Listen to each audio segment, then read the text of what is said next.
이탈리아에 가면 보르고산 노렌조라고 하는 작은 도시가 있습니다. 여기에 유명한 조각상이 하나 있는데요. 개의 형상을 한 이 조각상입니다. 이 개의 이름은 피도라고 하는 개입니다. 이 조각상에 얽힌 사연은 이러합니다.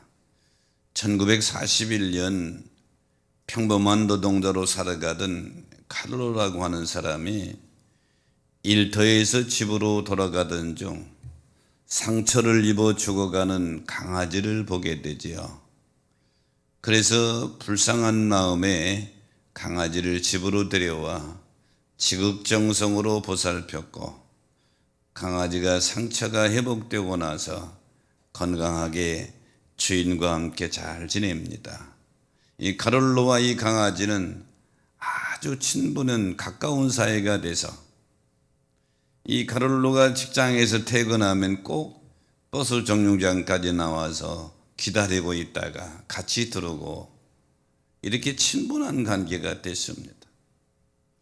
그런데 2년 뒤 2차 세계대전 때에 독일군이 이탈리아를 폭격하게 되죠. 도시와 공장들은 독일군이 전투기에 폭격기에 아주 무참히 무너지게 됩니다. 이 카를로의 일터도 역시 폭격이 되어져 카를로가 목숨을 잃게 됩니다. 이런 사실을 모른 채 피도는 버스 정류장에 나아가서 매일같이 카를로를 기다립니다. 그 다음 날도 일주일도 또 한 달이 지나도 주인이 나타나지 않지만 계속 가서 그 시간에 기다리는 것입니다. 무려 이 피도는 주인을 그렇게 14년을 한 곳에서 기다리다가 결국 죽게 되지요. 주민들은 피도가 죽고 나서야 그 자세한 사연을 알게 됩니다. 마을 주민들은 주인을 기다리는 충성스러운 이 개를 기리기 위해서 동상을 만들어서 피도라는 이름으로 동상을 세워 오늘까지 전해지게 되는 것이죠. 이 이야기는 오늘을 살아가는 우리 성도들에게 많은 도전을 주고 있습니다. 충성스러운 개 피도는 언제 돌아올지 모르는 주인을 기다리면서 14년을 거기서 기다렸지요. 이와 같이 주인 되신 예수 그리스도를 사랑하고 재림 예수를 기다리는 삶이 성도의 삶인 줄 믿으시기 바랍니다. 누가복음에는 좀 특징이 있습니다. 24가지의 비유를 주님이 들으셔서 천국의 복음을 증거하신 내용이 누가복음의 특징적인 모습입니다. 그 중에 오늘 본문은 아홉 번째 비유로 깨어있는 청지기의 비유입니다. 저는 오늘 본문의 말씀을 가지고 복 있는 종의 삶 한 제목으로 같이 은혜를 나누고자 합니다. 복 있는 종의 삶의 첫째는 허리에 띠를 띠고 살아야 합니다. 오늘 본문 35절에 보니까 허리에 띠를 띠고 이렇게 말씀하고 있죠. 예수님은 이 복 있는 종, 깨어있는 청지기가 되기 위해서는 허리에 띠를 띠고 있으라 이렇게 말씀하고 있죠. 예수님 당시에 팔레스타인 사람들의 옷은 통으로 된 천을 몸으로 감싸는 것이 그 당시의 의복이었습니다. 그 통으로 된 천이 발목까지 내려오게 되는데 무슨 일인가 행할 때에는 그대로는 거치장스러워 일을 할 수가 없습니다. 그래서 그때는 허리에 띠를 띠고 일을 하게 되는 것이죠. 여기서 허리에 띠를 띠는 것은 두 가지 의미로 해석할 수 있는데, 일을 하기 위해서 준비하는 모습과 마음가짐입니다. 내가 오늘 저 일을 해야지. 그러면 먼저 허리에 띠를 띠고 마음으로 몸으로 준비하는 것입니다. 여기 띠를 띠고라고 하는 이 원문의 말씀을 보면 현재 명령법으로 기록되었습니다. 무언가를 행할 준비를 지금 갖춘 상태를 가리키는 거예요. 예수님이 지금 제자들에게 재림의 모습을 설명하고 마음가짐에 대해서 말씀하시면서 항상 준비하고 살아가야 될 모습을 이렇게 지금 설명하신 것입니다. 베드로전서 1장 13절에 보면 너희는 마음의 허리를 동이고 근신하여 예수 그리스도께서 나타나실 때, 즉 재림하실 때에 너희에게 가져다 주실 은혜를 온전히 바랄지어다, 이렇게 말씀하고 있죠. 성도는 항상 근신하여 그리스도의 재림의 때를 기다리며 살아야 될 줄로 믿습니다. 여기 띠를 띈다고 하는 또 한 가지 의미는 어딘가에 소속되어 매어 있다고 하는 의미입니다. 우리 그리스도인들은, 구원받은 성도들은 예수 그리스도에게 소속되어 있다고 하는 것입니다. 그리고 성경에서 띠는 주님의 말씀을 상징할 때에 사용하는 단어입니다. 에베소 6장 14절에 보면 그런즉 서서 진리로 너희 허리를 띠고 의의 오심경을 붙이라, 이렇게 말씀했고, 요한복음 17장 17절에 보면 그들은 진리로 거룩하게 하옵소서, 아버지의 말씀은 진리니이다, 이렇게 말씀하고 있죠. 그러므로 성도의 삶은 주인 되시는 주님의 말씀에 매여 말씀의 띠를 띠고 살아가는 삶, 이것이 성도의 삶인 것입니다. 바울이 제2차 전도 여행 때에 고린도에서 사역할 때 유대인들의 많은 핍박을 받았습니다. 그리고 많은 고소를 받았습니다. 바울도 인간이기 때문에 심신이 너무 곤고하고 지쳐서 쓰러질 지경입니다. 그런데도 바울이 고린도의 사역을 잘 감당할 수 있었던 이유는 사도행전 18장 5절에 보니까 바울이 하나님의 말씀에 붙잡혀 유대인들에게 예수는 그리스도라고 밝히 증언했다. 여기서 바울 사도의 상태는 하나님의 말씀에 붙잡혔다. 오늘 본문의 말씀으로 다시 말씀한다면 바울은 하나님의 말씀의 띠를 꽉 조였다. 그러므로 믿음 생활의 승리의 비결은 하나님의 말씀에 매이는 것인 줄 믿으시기 바랍니다. 오늘 우리가 주일 예배를 드립니다. 이 예배 시간에 여러 가지 순서가 있고 여러 가지 상황이 있습니다. 가장 중요한 것은 예배를 드리면서 하나님 말씀으로 내 마음을 묶는 것인 줄 믿으시기 바랍니다. 세상으로 흩어졌고 혼돈되었던 마음을 주일 주님 앞에 나와 예배 드리면서 말씀으로 내 마음을 묶는 것. 그러므로 주일 예배는 말씀으로 마음을 묶는 시간이라고 하는 사실을 기억하시기를 축원합니다. 시편은 하나님과 동행했던 믿음의 선진들의 다양한 고백이 담겨져 있는 책입니다. 시편 1편은 많은 고백들 중에 가장 중요한 고백이라고 소개할 수 있는데요, 이스라엘 백성들이 많은 고백 중에 시편 1편에서 복 있는 삶에 대한 고백을 합니다. 시편 1편에 복 있는 삶을 뭐라고 고백합니까? 1절에 보면 복 있는 사람은 악인의 길을 따르지 아니하며 죄인들의 길이 서지 아니하며 오만한 자들의 자리에 앉지 아니한다. 그런데 시편 1편에서 요구하는 복 있는 자의 조건은 뭡니까? 곧 이어서 나오는 2절에 그 고백을 합니다. 시편 1편 2절에 보면 오직 여호와의 율법을 즐거워하여 그 율법을 죄하러 묵상하는 자로다. 복 있는 자가 누구냐? 하나님의 율법, 하나님의 말씀을 죄하러 묵상한다. 죄하러 묵상한다고 하는 것은 뭐예요? 하나님의 말씀으로 날마다 아침 저녁으로 내 마음을 묶는 것입니다. 세상으로 떨어진 마음을 묶고 여러 가지 유혹을 늘어나가는 마음을 묶는 것이, 이것이 복 있는 자의 삶이라는 것입니다. 그러므로 사랑하는 성도 여러분, 날마다 하나님의 말씀으로 여러분의 마음을 꼭 동요매시기를 주의 이름으로 축원합니다. 우리가 살아가는 이 세상 길에는 평탄한 때도 많이 있지만 여러 가지 환난과 시련을 만날 때도 많이 있습니다. 어떤 분들은 건강의 시련을 만나서 힘들어합니다. 어떤 분들은 사업의 시련을 만나서 앞이 캄캄합니다. 어떤 분들은 가족관계의 시련을 만나서 관계성이 다 깨져 위기에 만나 고통스러워합니다. 곧 넘어질 것 같습니다. 곧 죽을 것 같습니다. 곧 깨어질 것 같습니다. 이럴 때에 우리 성도들은 어떻게 해야 될까요?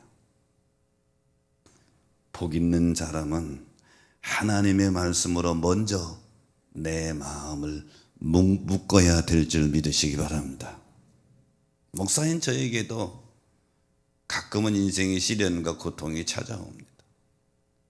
어떤 때는 앞이 캄캄합니다. 보이지를 않습니다. 그럴 때 제가 즐겨 내 마음을 묶는 말씀은 여러분들 잘 아는 말씀입니다. 이사야서 41장 10절을 말씀으로 마음을 묶습니다. 두려워하지 말라, 내가 너와 함께함이니라. 놀라지 말라, 나는 내 하나님이 됨이니라. 내가 너를 굳세게 하리라. 참으로 너를 도와주리라. 참으로 나의 의로운 오른손으로 너를 붙들리라. 한 번 마음을 묶어가지고는 능력이 없어요. 두 번, 세 번, 네 번, 계속 10번 계속 묵상하다 보면 그 문제가 해결된 것도 아닌데도 두려운 마음은 점점 떠나가게 되고 어디서부터 왔는지 마음에 평안함과 고요함이 넘치게 됩니다. 그때가 되면 이미 성령님께서 내 기도의 소원을 들으시고 그 일에 간섭하고 계신 줄 믿으시기 바랍니다. 그러므로 복 있는 중은 누구냐? 하나님의 말씀으로 내 마음을 계속 묶고 살아가는 사람, 하나님의 말씀에 매여 살아가는 성도, 이게 복 있는 사람입니다. 오늘 이 예배에 참여한 여러분, 인생이 여러 가지 환경이 있지만 승리하는 성도, 복 있는 종의 삶은 허리에 띠를 띈다고 예수님 말씀하셨는데, 이 말씀을 오늘의 말씀으로 재해석한다면 하나님의 말씀으로 마음을 띠를 띠라. 하나님의 말씀에 매여 사는 여러분 되시기를 주의 이름으로 축복합니다. 복 있는 종의 삶의 두 번째는 등불을 켜고 살아라고 그랬습니다. 오늘 35절에 보니까 등불을 켜고 서 있으라 이렇게 말씀하죠. 예수님은 복 있는 종은 허리에 띠를 띠고 등불을 켜고 서 있으라. 이 켜고 서 있으라고 하는 원문은 등불이 타오르게 하라고 하는 의미입니다. 현재 완료 시제를 사용해서 이미 타오르고 있는데 계속해서 타오르게 하라 그런 얘기죠.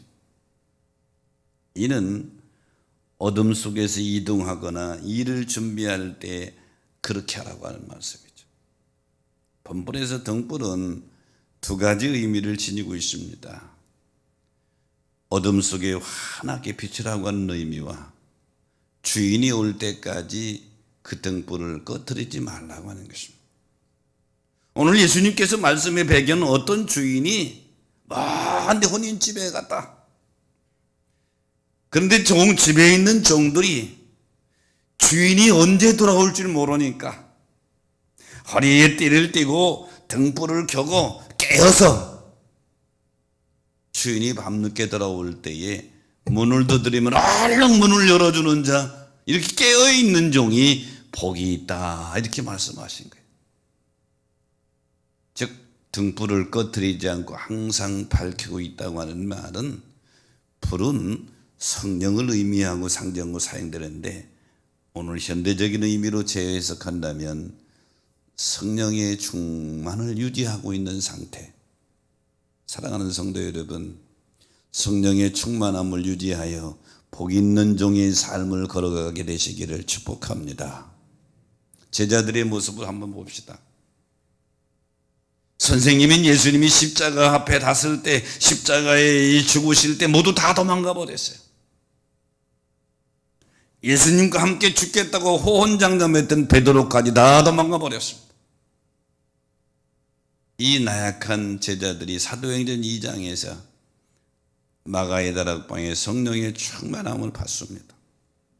그리고 3장에서는 베드로와 요한이 성전에 기도하러 올라가다가 성전 미문에서 구걸하던 나면서부터 한 번도 걸어보지 못한 이 장애인을 일으키는 기적을 행합니다. 그때에 예루살렘은 그렇게 예수님 당시 그렇게 크지를 않아요. 소문이 온 예루살렘에 퍼졌습니다. 예수의 제자 베드로라고 하는 사람이 그 사람 알지? 저 미문에서 날마다 구걸하는 사람 벌떡 일으켜서 그 사람이 뛰어다니고 막 지금 난리가 났어. 이 소문을 들은 공회원들이 이대로 두었다가는 나사렛 예수는 처형했지만 그의 제자들로 인해서 또 머리 골치 아프게 생겼거든요. 그래서 베드로와 요한을 잡아다가 신문을 합니다. 사도행전 4장 7절에 보니까 너희가 무슨 권세와 누구의 이름으로 이 일을 행하였느냐? 누구의 권세로 이 일을 행했느냐? 이 신문하는 공회원들은 권력이 대단한 사람입니다. 이들이 예수님을 사형언도한 사람들이에요. 베드로와 요한도 죽임을 당하는 것은 시간 문제입니다. 그런데 4장 8절에 보니까 성경은 이렇게 기록되어 있어요. 베드로가 성령에 충만하여 이르되 백성의 관원들과 장로들아 그들에게 설교합니다. 성령이 충만해서 자기를 죽일 줄도 모르는 그 공회원들 앞에 설교합니다. 그리고 설교의 맨 마지막에 우리가 유명한 성경 구절이요 사도행전 4장 12절에 보면 다른 이로서는 구원을 받을 수 없나니 천하 사람 중에 구원을 받을 만한 다른 이름을 우리에게 주신 일이 없다. 예수가 메시아다. 겁쟁인 베드로가 엄청난 위험 앞에서 이렇게 담대할 수 있었던 비결은 8절에 있는 것처럼 성령이 충만하여 베드로가 한 게 아니에요.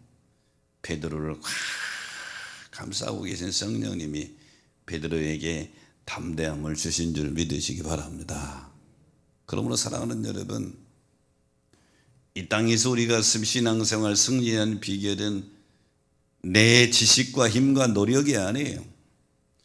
성령 충만함을 유지해야 될 줄로 믿습니다. 올림픽이 끝나고 지금 장애인 올림픽이 도쿄에서 진행이 되고 있죠. 올림픽 그러면 올림픽 성화가 생각이 납니다.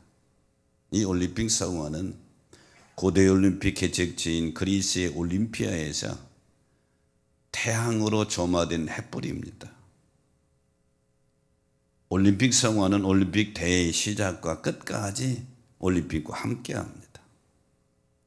이 성화 봉습의 과정을 보면 그리스 올림피아에서 이 체화된 성화는 그리스 경례를 한번 돌고 그 다음에 올림픽 대회 개최국의 경로를 돕니다. 그런데 가장 중요한 것은 올림픽 기간 동안에 절대로 성화를 꺼뜨리지 말아야 합니다. 그러면 큰 사고 나는 거예요. 성화는 올림픽 기간 내내 밤이건 낮이건 계속해서 불이 타올라야 되는 거죠. 성도는 성령의 불을 꺼뜨리지 않도록 항상 성령 충만을 유지해야 되는 줄 믿으시기 바랍니다. 사도행전 20장 22절에 바울이 이렇게 고백하죠. 보라 이제 나는 성령에 매여 예루살렘으로 가는데 거기서 무슨 일을 당할지 모른다. 바울이 승리했던 비결은 성령에 매여 바울이 마음속에 성령께서 꽉 지배하고 있는 상태를 항상 유지하고 있었다는 거죠. 성령 충만을 유지하기 위해서 말씀이 필요하고 기도가 필요한 것입니다. 오늘 이 예배에 참여한 여러분, 복 있는 종의 삶이 되시기를 축원합니다. 그러려면 성령 충만을 유지하라. 복 있는 종의 삶의 세 번째는 주인을 기다리며 살아야 합니다. 오늘 보면 36절에 보니까 너희는 마치 그 주인이 혼인집에 들어와 문을 두드리면 곧 열어주려고 기다리는 사람과 같이 되라. 이 복 있는 종은 주인이 먼 혼인집에 갔어요. 언제 돌아오는다, 몇 시에 들어오신다고 약속을 안 했는데 돌아오실 건 분명해. 주인이 돌아오시면 즉시 문을 열어드리려고 자지 않고 깨어 기다리는 종의 모습으로 주님은 재림을 그렇게 설명한 것입니다. 신실한 종들은 주인이 언제 오실지 모르지만 늘 깨어서 언제든지 주인을 맞이할 준비를 하고 있는 이러한 상태. 마태복음에서는 열 처녀의 모습으로 설명을 했습니다. 열 처녀는 둘로 나눠지죠. 지혜로운 처녀와 어리석은 처녀. 지혜로운 처녀와 어리석은 처녀의 기준이 뭡니까? 그들이 입은 옷이 아니요, 그들이 가족의 배경이 아니요, 그들이 지식의 배경이 아니요, 등불을 준비하고 있느냐, 등불을 꺼뜨리지 않고 있느냐, 준비하지 않고 있느냐, 여기에 차이인 것입니다. 주님은 도적같이 호련히 오신다고 약속하셨죠. 마가복음 13장 35절 36절에 보니까 그러므로 깨어 있으라. 집주인이 언제 올지, 혹 저물 때인지 밤중일 때인지 다굴 때인지 새벽인지 너희는 알지 못함이니라. 그가 호련히 와서 너희 자는 것을 보지 않도록 하라. 이렇게 말씀하죠. 성도들은 늘 깨어서 주인을 기다리는 복 있는 종이 되어야 될 줄로 믿습니다.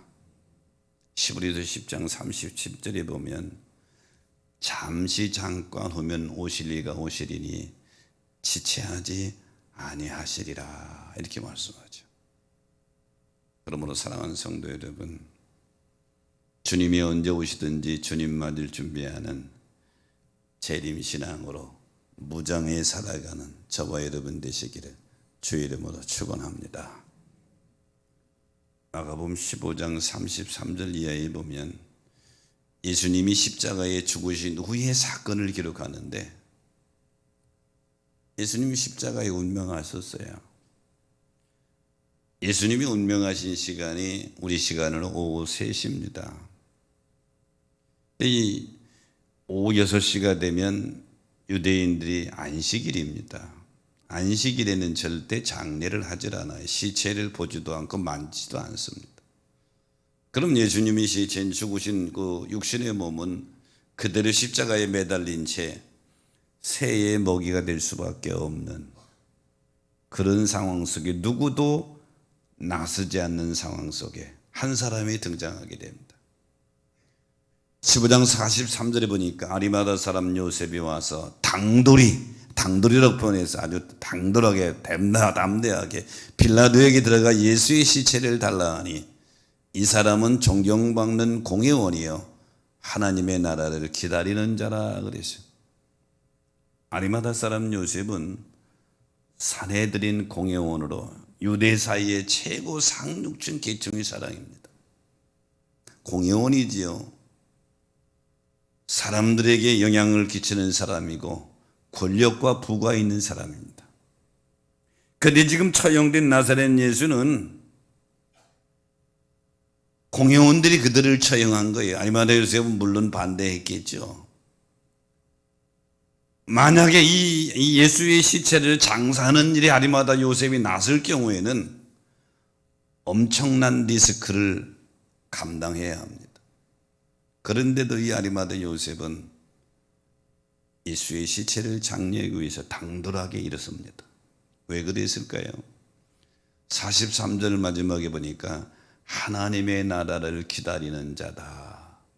이 요셉에게는 하나님의 나라에 대한 믿음을 가지고 있었는 줄 믿으시기 바랍니다. 지금 우리가 처형한 이 나사렛 예수가 하나님의 나라의 주인이고 메시아인 것을 이걸 알고 있는 거지요. 하나님의 나라에 대한 믿음이 굳건해서 아리마다 요셉은 모든 것을 이룰 수 있는 그런 상황 속에서도 담대하게 빌라도에게 나아가 예수의 시체를 달라. 아리마다 요셉은 공의원이고 권력을 가진 사람이지만 메시아의 신앙을 가지고 있는 사람이죠. 오늘 이 예배에 참여한 오늘의 사랑하는 성도 여러분, 우리가 나그네 이 땅을 살아갈 때 여러 가지 직업과 상황 속에 인생을 살아가지요. 하지만 우리 마음은 하늘과 땅의 주인이시고 다시 오시마 약속하신 예수님을 기다리며 살아가는 이 신앙을 가지고 살아가게 되시기를 주의 이름으로 축원합니다. 2차 세계대전이 한창이던 1943년에 출간된 어린 왕자라고 하는, 이건 모르시는 분 거의 없을 거예요. 비행사이자 작가이던 생떼쥐베리의 대표적인 작품이죠. 무려 253개 언어로 번역된 베스트셀러 중에 셀러입니다. 작가인 생떼쥐베리는 소설 중에 어린 왕자와 여호와의 대화를 통해서 기다림의 기쁨에 대해서 이렇게 대화했습니다. 내가 오후 4시에 온다면 난 3시부터 행복해지기 시작할 거야. 그리고 시간이 지나면서 나는 점점 더 행복해지겠지. 이웃고 4시가 되면 나는 무척 행복해질 거야. 너로 인해 너를 기다림으로 행복의 가치를 알게 되는 거지. 아무 말도 필요 없어. 너의 발자국 소리가 들리면 음악이라도 듣는 것처럼 뛰어나올 거야. 너의 발자국 소리만으로도 난 행복해. 여기서 왕자는 오후 4시를 언급하고 있지요. 이것을 영적으로 해석해 본다면 주님이 다시 오시겠다고 하신 말씀, 이 오후 4시는 재림의 시간입니다. 이 재림의 시간은 우리에게 분명히 올 것입니다. 요즘 저는 코로나 상황을 보내면서 이런 시대가, 이런 상황이, 그런 느낌 받을 때가 참 많아요. 감히 상상하지도 못했던, 상상하지도 않았던 환경들이 우리에게 오니까 그러다가 분독 이런 생각을 하게 됩니다. 우리가 막연히 알고 있는 주님 재림의 시간도 우리가 알지 못하는 시간에, 전혀 상상하지 못한 시간에 다가오게 될 줄로 믿습니다. 계시록 22장 20절에 보면 이것들을 증언하시니가 이르시되 내가 진실로 속히 오리라 하시거늘 아멘 주 예수여 오시옵소서. 성경의 맨 마지막 장이 계시록 22장인데 3번이나 내가 진실로 속히 오리라, 그리고 20절에 맨 끝에 끝을 거기 가기 전에 내가 진실로 속히 오리라, 그리고 성경의 뚜껑을 딱 닫는 거예요. 그러므로 복 있는 종의 삶은 이 땅이 전부라고 하는 생각으로 살아가는 것이 아니라 이 땅에 심판조로 오시는 주님을 기다리면서 살아가는 종이 복 있는 종인 줄 믿으시기 바랍니다. 옛날 독일에 황제의 비서실장을 맡아 일하던 공장이 있었습니다. 황제는 공장의 능력을 높이 사서 자기 다음의 자리는 총리 자리로 앉혔습니다. 그런데 그가 교만해지기 시작해서 모두가 그를 싫어했습니다. 근데 어느 날 사냥을 갔다가 길을 잃고 산속에 있는 작은 교회를 발견하고 그는 거기에 들어가 한참을 기도하고 나서 고개를 들었더니 순식간에 앞에 십자가의 빛이 확 비추다가 아라비아 숫자 3이라는 숫자가 딱 나타났다가 사라지는 거예요. 이 사람은 그것을 그렇게 받아들인 거예요. 하나님이 나에게 미리 예고하시는구나. 나에게 남은 삶이 3일밖에 없다고 미리 알려주시는구나. 이 3일을 어떻게 보내지? 내가 지금까지 이렇게 살아서도 3일 동안은 천사처럼 살아야 되겠다 하고 총리로서 황제와 국민들에게 할 수 있는 최선의 선을 하면서 살아갔어요. 3일이 지난 후에 죽을 줄 알았는데 안 죽거든요. 이 총리는 3일이 아니라 3개월이라는 사인인가 보다. 그리고 다시 3개월을 또 천사처럼 살아갑니다. 열심히 살아가고 주변 사람들을 사랑하고 돌보며, 그래도 점점 주변에 변화가 일어나기 시작했습니다. 점점 좋은 사람, 아주 귀한 사람으로 3개월이 지나도 안 죽거든요. 하나님이 나에게 준 3이라는 숫자는 3개월도 아니고 3년이라고 생각했습니다. 그래서 3년을 천사처럼 살아가기 시작합니다. 열심히 더 노력합니다. 3년이 지나는 동안 황제가 너무 감동을 했습니다. 이런 신하가 있다니. 신하들도 국민들도 감동을 했습니다. 마침 황제가 병이 들어 죽음이 점점 찾아오게 될 때 모든 문무대 대신들을 앞에 세우고 유언을 합니다. 내 다음의 황제는 이 총리로 세워라. 그때 그 신하와 국민들은 다 기뻐하면서 황제의 유언을 받들겠다고 다짐합니다.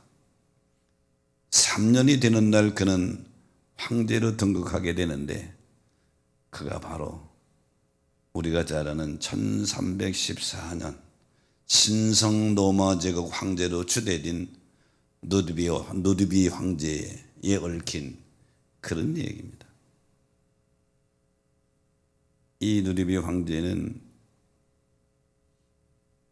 처음에는 3일, 두 번째는 3개월, 그리고 3년을 자기 삶의 생이 거기서 끝난다고 하는 생각에 천사처럼 열심히 사랑하며 베풀며 섬기며 살았더니 그가 신성 로마 제국의 황제로 등극하게 되죠. 예수 그리스도를 기다리는 삶이 바로 이와 같은 것입니다. 주님 다시 오실 날을 학수고대하면서 매 순간 최선을 다해서 사랑과 삶을 베푸는 삶을 살아가게 될 때, 이것이 바로 재림신앙의 삶의 핵심이 되는 것입니다. 사랑하는 오늘의 가족 여러분, 오늘 예수님은 제자들에게 깨어있는 종이 되라고 권면하시고, 깨어있는 종이 복 있는 종이다. 그러므로 복 있는 종의 삶은 세 번째로 재림신앙으로 깨어 살아가는 사람, 복 있는 종입니다. 예수 믿고 믿음의 길을 걸어간 오늘이 사랑하는 성도 여러분 복 있는 종의 삶이 되시기를 주의 이름으로 축원합니다.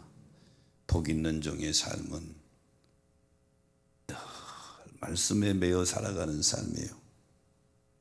성령 충만을 유지하며 살아가는 삶이요, 재림신앙으로 무장해서 주님을 기다리며 사명하러 살아가는 사람, 복 있는 종의 삶이죠.